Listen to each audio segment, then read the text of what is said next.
तो बच्चों आज हम लोग एनसीईआरटी है ना एक्सरसाइज में जो एनसीईआरटी क्वेश्चन दिए गए हैं वर्क एंड एनर्जी चैप्टर में, उसमें जो बचे हुए कुछ क्वेश्चन थे उसका सॉल्यूशन आज हम लोग देखेंगे। ठीक है, बाकी का सॉल्यूशन हम आपको दे चुके हैं। उम्मीद है कि आप इससे लाभान्वित हुए होंगे, समझ में आया होगा कि कैसे इसका आंसर दिया जा सकता है, कैसे इसे सोल्व कर सकते हैं। ठीक है, पिछली बार एक्सरसाइज के क्वेश्चन नंबर 16 तक हम लोगों ने सॉल्व किया था। इस बार क्वेश्चन नंबर 17 का सॉल्यूशन देखेंगे। क्वेश्चन नंबर 17 का सॉल्यूशन देखेंगे। क्वेश्चन क्या कहता है उसके बारे में जाना। Calculate the work required to done to stop a car 1500 kg moving at a velocity of 60 kilometre per hour. ठीक है, कहता है कि एक कार जिसकी मास 1500 किलोग्राम है, मास कितना है 1500 किलोग्राम है, एंड मूविंग विथ वेलोसिटी, कितने वेलोसिटी से मूव कर रही है 60 kilometre per hour, 60 kilometre per hour से मूव कर रही है। तो what work should be done, कितना वर्क किया जाना चाहिए। ठीक है, टू स्टॉप द कार, यानी फाइनल वेलोसिटी जीरो। जब हम कार स्टॉप होगी तो उसकी फाइनल वेलोसिटी क्या हो जाएगी, जीरो हो जाएगी। ठीक है, तो इसी को हमको निकालना है कि कैसे इसको सॉल्व करें कि फाइनल वेलोसिटी इसकी जीरो हो जाए। तो कितना वर्क करना पड़ेगा। तो यहां देखें, इनिशियल वेलोसिटी दी गई है, फाइनल वेलोसिटी दी गई है, मास दिया हुआ है, तो what work should be done. तो सबसे पहले इसे हम किस में चेंज करें, मीटर पर सेकेंड में। तो 60 किलोमीटर पर आवर में यदि 5/18 से हम मल्टीप्लाई कर दें तो यह चेंज हो जाता है मीटर पर सेकेंड में। ठीक है, तो इसे 10/3, ठीक है, तो ये हो गया हमारा कितना आएगा 50/3 मीटर पर सेकेंड। ठीक है, 50/3 मीटर पर सेकेंड। ये हमने निकाला 5/18 से निकाल दिया। तो work energy according to work energy theorem, work energy theorem, ठीक है, वर्क एनर्जी थ्योरम के अनुसार क्या होगा, W equal to 1/2 mv² minus 1/2 mu²। ठीक है, तो 1/2 1500 इंटू v² यानी इंटू 0 का स्क्वायर माइनस 1/2 इंटू 1500 इंटू 50/3 का स्क्वायर। तो कि ये टर्म जीरो हो गया, बराबर minus 1/2 into 1500 into 50 into 50/3 into 3। ठीक है, तो इसे हम कटा दें तो 750 आ गया, इसे कटा दें तो 250 आ गया, है ना, तो 625 हो गया, है ना, 2 और 1 3 0 हो गया बटा 3, इतना जूल।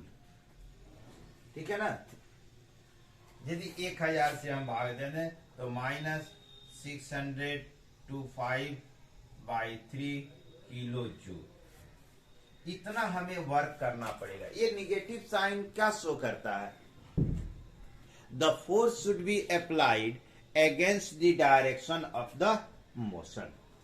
हम इस फोर्स को किस डायरेक्शन में अप्लाई किए हैं?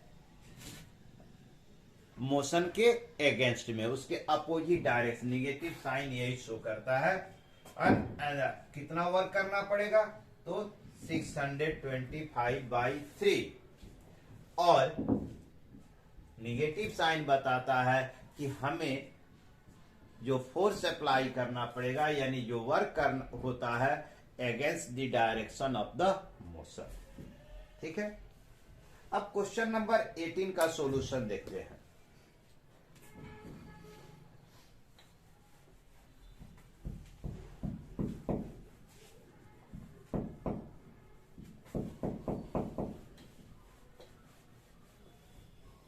क्वेश्चन नंबर 18 के सॉल्यूशन में 3 ब्लॉक दिए गए हैं। जैसे एक ब्लॉक ये है, 3 ब्लॉक दिया हुआ है। फोर्स की डायरेक्शन इस पर ऐसे दी गई है, ठीक है, और डिस्प्लेसमेंट ऐसे दिखाया गया है, एस और एफ। अब एक दूसरा ब्लॉक दिया हुआ है,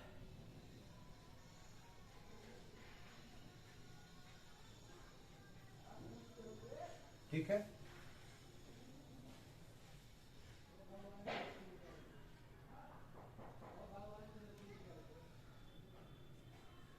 ये दूसरा ब्लॉक है, इस पर फोर्स का डायरेक्शन दिया हुआ है और डिस्प्लेसमेंट की डायरेक्शन दी गई है, ठीक है।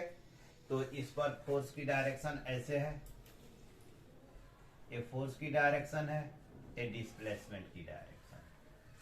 और एक तीसरा ब्लॉक दिया हुआ है,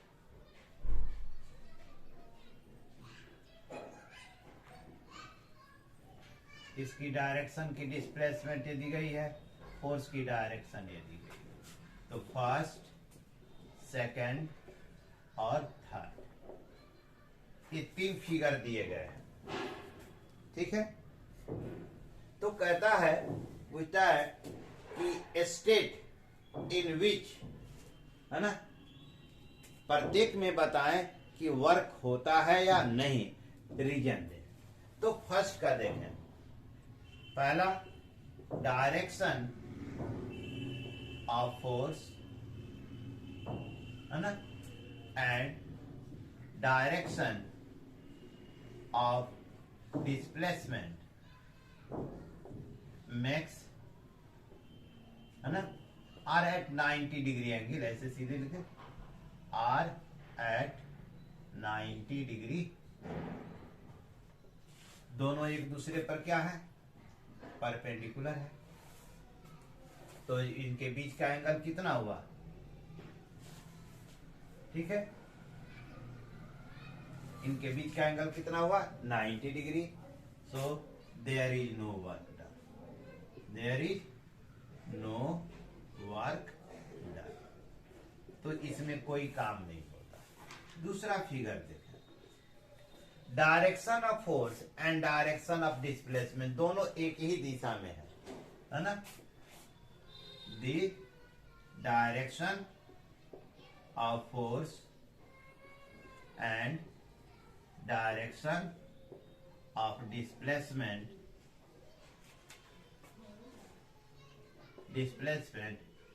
आर इन सेम डायरेक्शन, एक ही दिशा में, ठीक है। So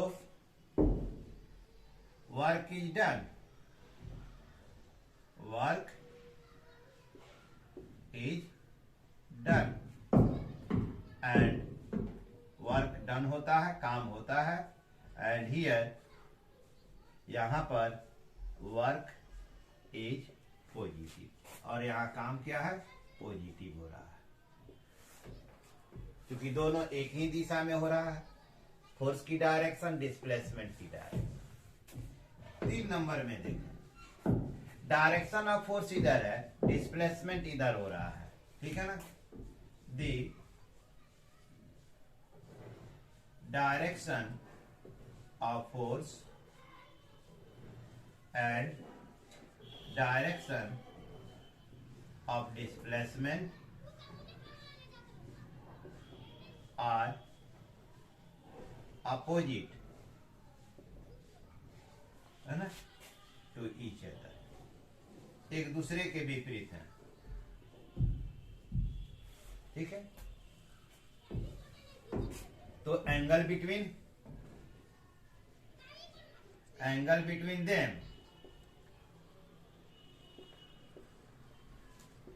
is 180 degree. दोनों के बीच में एंगल कितना है, 180 डिग्री। तो we can apply W equal to F S cos 180। तो 180 का वैल्यू कॉस 180 का वैल्यू होता है -1। तो हम यहाँ देखें तो वर्क होता है ना, तो यहाँ वर्क हो रहा है। सो वर्क इज डन, वर्क होता है, but here work is negative, लेकिन यहां वर्क क्या है, निगेटिव। Is clear. तो तीनों में देखें तो एक में वर्क नहीं होता है, दूसरे में वर्क होता है लेकिन वर्क पॉजिटिव है, तीसरे में वर्क भी होता है लेकिन वह निगेटिव है। अब बच्चों क्वेश्चन नंबर 19 को देखते हैं। क्वेश्चन नंबर 19,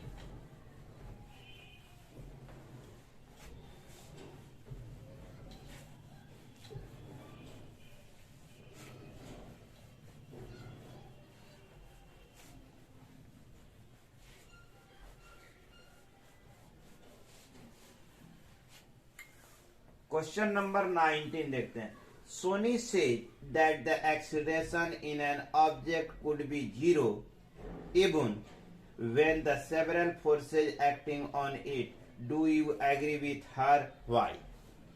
कहता है कि किसी ऑब्जेक्ट पर, है ना, जैसे मान लीजिए कि suppose that this is an, या कोई बॉडी है, acceleration would be zero. Acceleration इसमें क्या हो गया, जीरो हो सकता है। इवन सेवरल फोर्सेज एक्टिंग,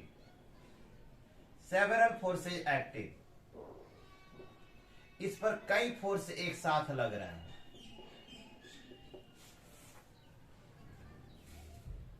कहता है कि कई फोर्स किसी ऑब्जेक्ट पर एक साथ लग रहे हों तो उसका एक्सेलरेशन जीरो हो सकता है।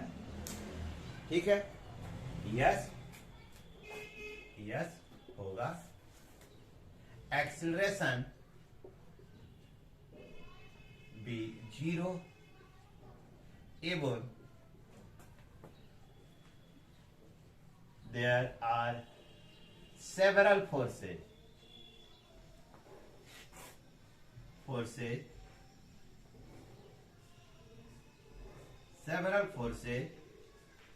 acting on it as if, है ना, their resultant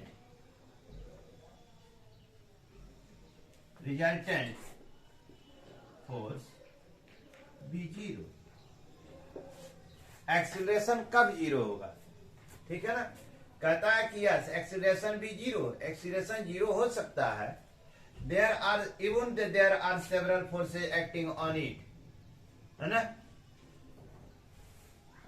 कई फोर्स एक साथ काम कर रहे हो तभी हो सकता है एज इफ, क्योंकि द रिजल्टेंट फोर्स भी जीरो, इन सभी फोर्सेज का रिजल्टेंट फोर्स जो है क्या होगा, जीरो हो, तभी यह क्या हो सकता है, एक्सीलरेशन जीरो हो सकता है। ठीक है, अब आइए देखते हैं क्वेश्चन नंबर ये 19 था। ठीक है,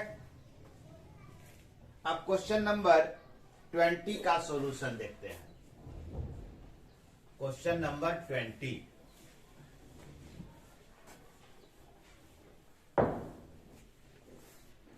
क्वेश्चन नंबर 20 का सॉल्यूशन देख लें। कहता है find the energy in kilowatt hour consumed in 10 hour by 4 devices of power, है ना, 500 वाट ईच, है ना, पावर ऑफ ईच डिवाइस बराबर 500 वाट, नंबर ऑफ डिवाइस बराबर 4, ठीक है ना। टाइम कितना दिया हुआ है 4 आवर, इसलिए, है ना, टोटल पावर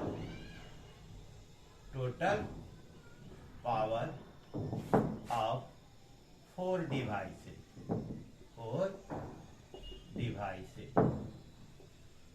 बराबर 4 इंटू 500 बराबर 2000, है ना, किलो वाट, ठीक है। 2000 वाट का मतलब क्या हो गया 2 किलो वाट, ठीक है। टाइम कितना दिया हुआ है 4 आवर, इसलिए एनर्जी कंज्यूम बराबर P इंटू टी, तो पावर कितना हो गया 2 किलो वाट, टाइम कितना हो गया, टाइम दिया हुआ है 10 आवर दिया हुआ है, 10 आवर तो हो गया 20 किलो वाट आवर, ये हमारी एनर्जी हो गई 20 किलो वाट आवर, ठीक है, 20 किलो वाट आवर। तो एनर्जी कंज्यूम्ड हो गई हमारी कितनी 20 किलो वाट आवर, ठीक है। कहता है find the energy in kilowatt hour consumed in 10 hour by 4 devices of power 500 each, 4, है ना। यदि चारों को अलग अलग आप जोड़ेंगे तब भी हमारा रिजल्ट यही आएगा, है ना। Power consumed by E1 500 into watt into 10, ठीक है। आप इसको देख लें, किलो वाट आवर बना दें तो कितना हो गया 1/2 किलो वाट, 1000 से भाग देंगे तो कितना आएगा किलो वाट इंटू 10 आवर बराबर कितना हो गया 5 किलो वाट आवर। उसी तरह E2 निकाल लें दूसरे के द्वारा तो यही आएगा 5 किलो वाट आवर। E3 निकालेंगे तो वह भी आएगा 5 किलो वाट आवर, और E4 आएगा तो वह भी आएगा 5 किलो वाट आवर, और total energy consumed by E1 जोड़ E2 जोड़ E3 जोड़ E4, तो यह हमारा आ गया 5 kilowatt hour plus 5 kilowatt hour plus 5 kilowatt hour plus 5 kilowatt hour, तो बराबर हो गया 20 किलो वाट आवर, यही आएगा। अब लास्ट वन क्वेश्चन है, क्वेश्चन नंबर 21, क्वेश्चन नंबर 21, चलिए देखते हैं।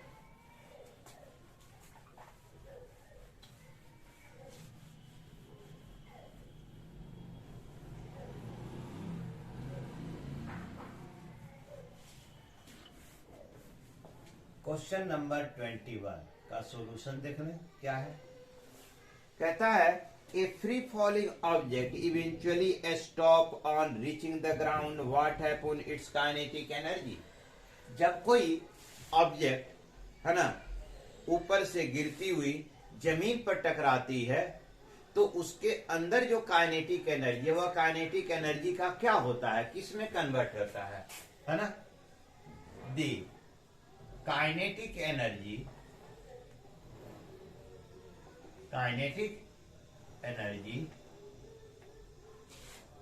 is converted into किसमें कौन? Sound and heat when it reaches to the ground. जब यह जमीन पर पहुंचता है तो काइनेटिक एनर्जी किसमें कन्वर्ट कर जाती है? हीट और साउंड में। ठीक है, तो एनर्जी यहां पर वेस्ट नहीं होती कहीं,